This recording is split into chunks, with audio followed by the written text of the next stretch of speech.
Here's how to become a winter swim bait master. So quite honestly, that was kind of clickbait. I actually don't fish a swim bait much or even ever. The only swim bait I've ever owned is the Osakana swimmer, which I barely fish. You know me, I love fishing a big glide bait. I'm a big glide bait person, but for whatever reason, I've never been a soft body like Huddleston swim bait person. And with Cyber Monday and all the Black Friday sales, probably just an excuse for me to spend more money on fishing gear that I don't need. But I've really kind of made it my mission this winter to become a swim bait fisherman. Big soft body swim bait like this, dragged along the bottom, is a great way to catch big bass, or at least I heard. Hopefully on my YouTube channel, but also here, we're gonna go on this journey together of becoming swim bait aficionados. So of course, let's do a little bit of an unboxing of what I bought. Of course, I went pretty hard on the Huddlestons. These are Huddleston 6.8 and then the Huddleston Trout. So what I learned is that, yes, the Huddlestons are really well known for catching bass and are like the standard when it comes to swim bait fishing. However, there are two types of these kind of smaller 6-inch Huddlestons.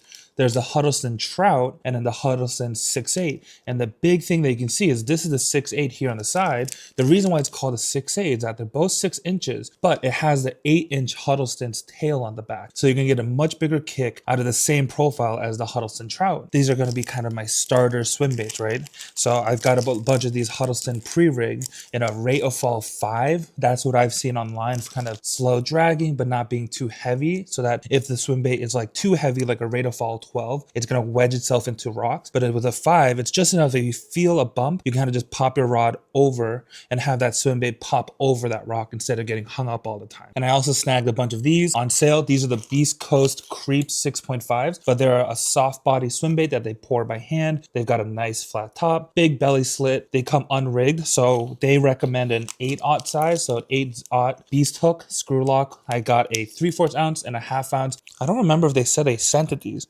They smell kind of good. They smell like food. And I almost forgot to mention, this is the Savage Gear Pulse Tail. I also saw some good stuff about this online. I could find it on Amazon. This is a real 8-inch size bait. So this is going to be my bigger option if I ever want to go to that. If any of you out there are real swim bait fishermen that fish a swim bait a lot, am I missing anything? Do you have any tips? You know, I want to make this kind of a journey together so that if you're not a swim bait fisherman, but you're thinking about it, you know, you can get into it with me and we can all become better swim bait anglers. So what are you waiting for? Get out there.